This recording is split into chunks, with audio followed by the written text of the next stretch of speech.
Hello, this is Peter Dunn, head coach of Evil Geniuses League of Legends, and welcome to another episode of Coinbase Smart Buys.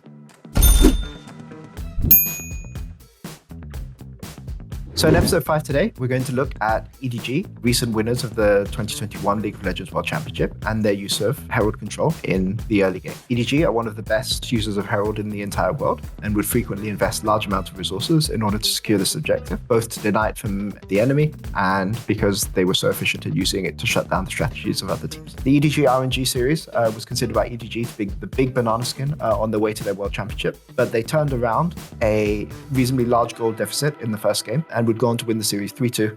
We can see that RNG played very smart towards their top laner. They sacrificed resources on mid, and they allocated large amounts in order to get Xiaohu ahead. This resulted in RNG eventually peaking at over 1,000 gold lead. EDG were faced with coming back into the game from a gold deficit. RNG would use their gold primarily in order to get more gold onto their top laner, whereas EDG turn their advantage in their side lane into victory by investing time and resources into securing Herald. So here we can see the situation already. RNG 1,000 gold ahead, and EDG need to find a way to come back. The dash forward, the W for the slow. Cryan has Predator on. Here comes the taunt, and there's not much you can do. Rift Herald spawn at 8 minutes. You have a situation right now where RNG have their lead on their top laner, and their top laner continues to stay in lane. EDG, by contrast, have already recalled with the intention now of pushing out bot lane so that they can now rotate with their bot lane into top. And they ensure that when the Herald fight happens at 8 minutes, when the Herald spawns, they're going to have a numbers advantage over it. By contrast, all of the gold, which is on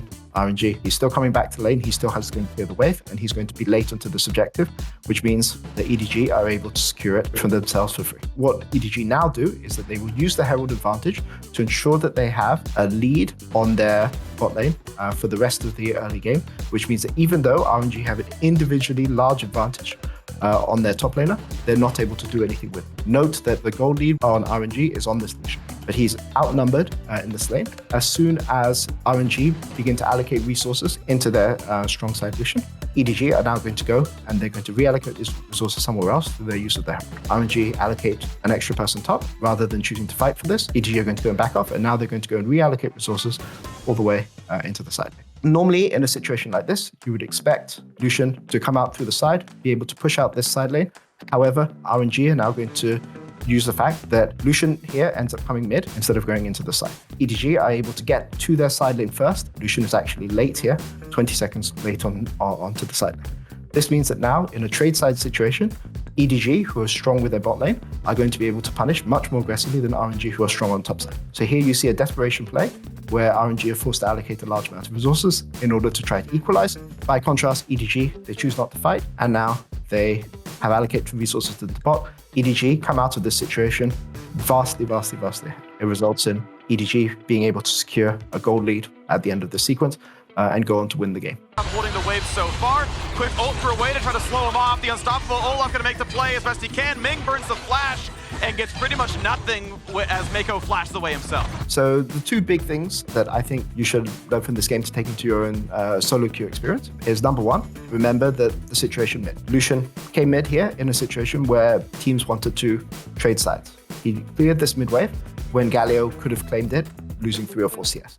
But the big point is that because he came to this mid wave, he was late to sideways, so in the follow-up play, EDG had priority on that wave. Second thing, in the early game, when there was a dive secured on top, Lucian was late to recall. So here, Lucian needs to recall right now if he wants to have priority on the wave for when Herald respawns at 8 minutes, right? So he needs to recall and contest the wave that comes at 7:30, but he chooses to stay and breed for an extra wave. Although he gets an even larger lead from this individual play, there's always a consequence and there's always a punish. And this is something that EDG did. They recognized that Lucian's recall was late, and then they immediately transferred their bot lane to go and secure Herald before Lucian was ready back in lane in order to be able to go and contest priority. Late recalls can be really good for your individual advantage, but if a team knows how to punish you staying on the map for too long, they can use this to turn it into objectives, and therefore EDG invested those resources in securing the objective and used that to secure the final win. W, EQ, flash R, gets knocked up, gets taunted, the ult does absolutely nothing, but Wei delivers himself to death. It's a 1-for-1, but the damage is gonna come across.